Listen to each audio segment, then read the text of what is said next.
Hey, welcome back, everyone. Thank you for joining me again. So this again is the Art Channel, and welcome back to the podcast. My name is Abdul Rahman Khan. We had talked about the Ravens and the Texans in the last podcast. This one we're going to talk about the other game that's this weekend on Saturday, and that's the Green Bay Packers visiting the San Francisco 49ers.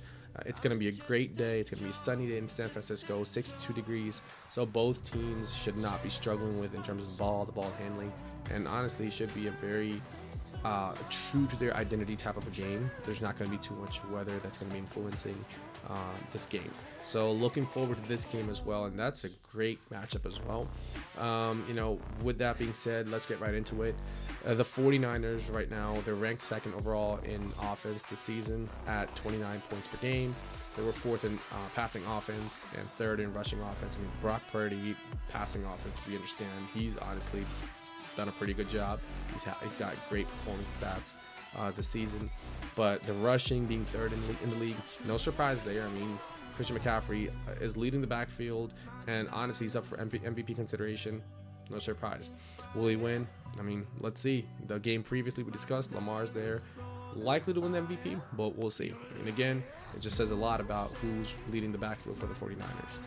On the other hand, the Packers come up with 11th overall offense, so not too shabby. They're averaging actually 22.5 points per game. They're ranked 12th in passing offense, 15th in rush offense.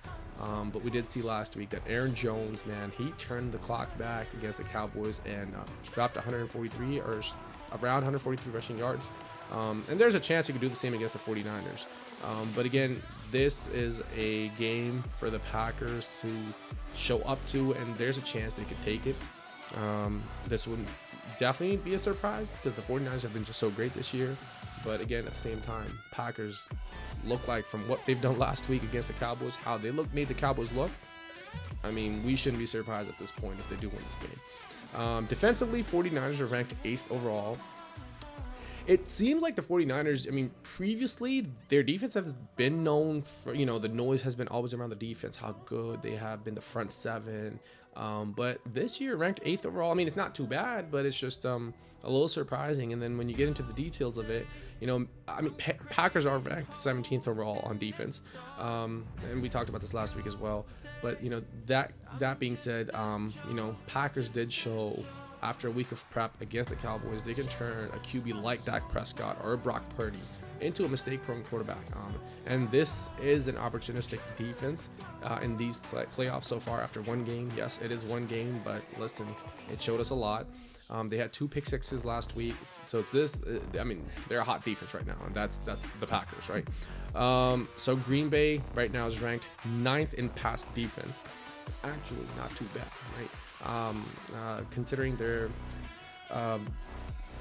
that they're going to be overall ranked 17th on defense, but then being 9th on in passing, that's a big deal, because we've seen Brock Purdy look pretty average at times, right? Especially the most recent game was against the Ravens.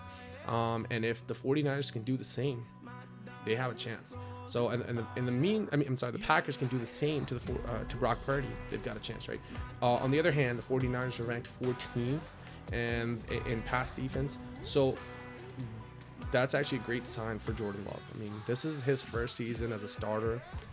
And honestly, Jordan Love's not been talked about a lot, but if you look at his stats, you're talking about passing yards, touchdowns, and interceptions. He's right there, very identical to Brock Purdy this season. And, I hope and I look to see him exploit the defense.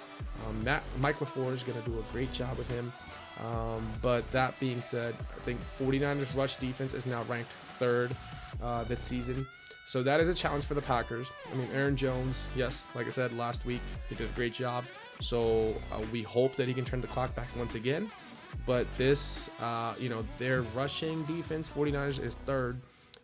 And their pass defense is overall ranked at, 14th. So Jordan Love's really going to have to be the one to carry this team for this week at least, right? And not that he didn't do last week. I mean, he had a perfect passer rating just like TJ Stroud. So good job, but this really looks to be a game that Jordan Love's going to have to win. I mean, Aaron Jones is probably going to have some, he's going to have a challenge, an uphill battle. So That being said, I mean, the Packers are going to be in a lot of trouble if they don't find a way to stop Christian McCaffrey, by the way, because the Packers were ranked in the regular season at 28th in rush defense. And now they're going up against most likely known as the best running back in the league.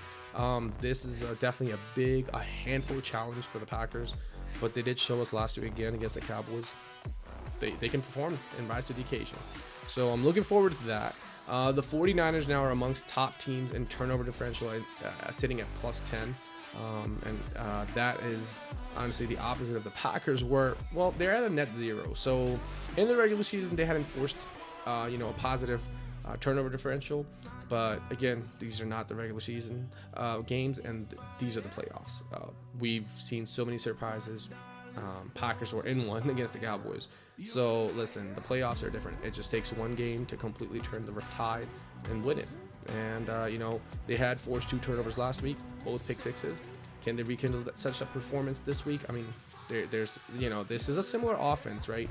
This is an offense that is relying on a quarterback who seems to be more of a, I'm not going to say a system quarterback, but the system is designed around the quarterback, and he's got other guys. Actually, Brock Purdy seems to be more of a system-reliant quarterback than really even Dak Prescott, who has less weapons, and he's actually relied upon more. He's got much less of an effective run game than Brock Purdy.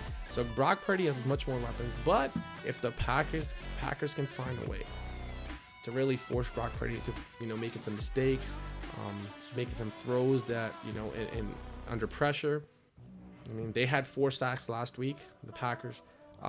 This is the type of performance they're going to need to win this game once again, really. Both teams seem to be fully healthy for the most part. And their head coaches, man, very familiar with each other. They both come from the Mike Shanahan tree. Kyle Shanahan for the 49ers and Mike LaFleur for the Packers. They're very familiar with each other. They've had a few matchups against each other in the recent years in the playoffs. At that time, yes, Aaron Rodgers was leading the Packers. Right now it's Jordan Love, and Brock Purdy also wasn't leading the 49ers. But the teams are very familiar with each other. They're also, for the most part, the personnel is kind of the same. So this should be a matchup that should bring back some memories, and it should be a great matchup. Now, that being said, I mean, this is going to be a surprise.